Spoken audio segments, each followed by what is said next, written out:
more money from around the world is coming through Louisiana than almost anywhere else in the country. And you're like, okay, where is that money going? It's not going to my schools. It's not going to my roads. So what's happening? IKEA said, oh, we're interested in coming to the Memphis area.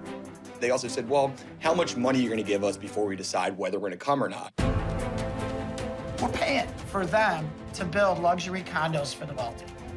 This was not done democratically, and it was not done for the kids and the working people. It was done by a small group of people so that they could economically benefit.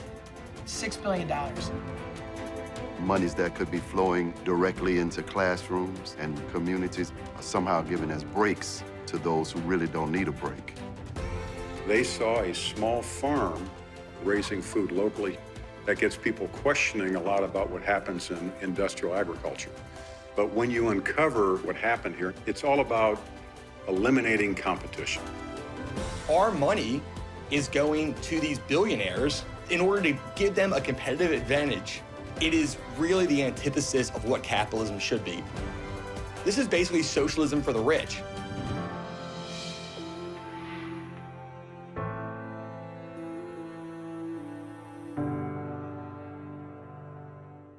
Every year, billions of tax dollars are handed out to businesses that don't need it. That's your money. My name is Johan Norberg, and I've studied and written about the relationship between businesses and government around the world, most recently here in America. Your tax dollars are given to some of the largest companies in the world, and often given with little accountability. That's why some call it corporate welfare. America's corporate welfare system, with its tax exemptions, subsidies, and bailouts, is complex, but we'll tackle it head-on. And we'll meet some people whose lives and livelihoods have been directly affected by these bloated programs. The individuals who pay the price. And you'll ask yourself, where's the outrage?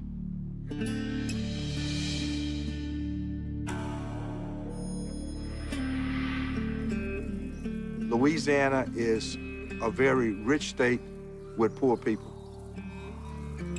In the county of East Baton Rouge, Louisiana, more than 19% of all residents live in poverty.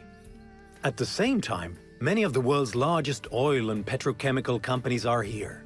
In fact, the GDP of this one county is larger than 94 countries in the world. In the last 12 years, we've been a #1 or #2 state for foreign and direct investment, which means more money from around the world is coming through Louisiana than almost anywhere else in the country. And you're like, okay, where is that money going? Because it's not going to me, it's not going to my schools, it's not going to my roads, so what's happening? A main reason that money isn't reinvested in these local communities is the massive tax exemptions given to select companies operating here. Beginning in the 1930s, the Industrial Tax Exemption Program, or ITEP, allowed select large companies to escape property taxes. The intent of the law really was to encourage manufacturers either to locate here or expand their plants and create new jobs. And the idea was that you would get the exemption for 10 years. At the end of the 10 years, then that property would go on the tax rolls. But as so often happens with government programs, after more than 80 years, ITEP exemptions were almost always approved for extension. Predictably, large petrochemical companies came to count on these massive property tax exemptions. I'd like to call to order the regular meeting for Thursday, November 15th. Unlike other states, Louisiana excluded local communities from having a say in the process. Everything was decided by the State Board of Commerce and Industry. It was just rubber stamped by the State Board of Commerce and Industry. And there was no accountability or verification of any job creation. All in favor indicate with an aye. Aye. Our local school system is experiencing a deficit. Our school teachers have not received any sort of raises for 10 years.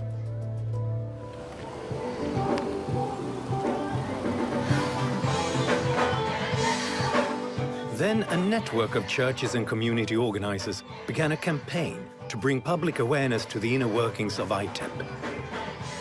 It was allowed to go on for 83 years because it wasn't in the light of day. When the public knew about it, that's where the outrage came. Monies that could be flowing directly into classrooms and directly into communities and community centers are somehow given as breaks to those who really don't need a break.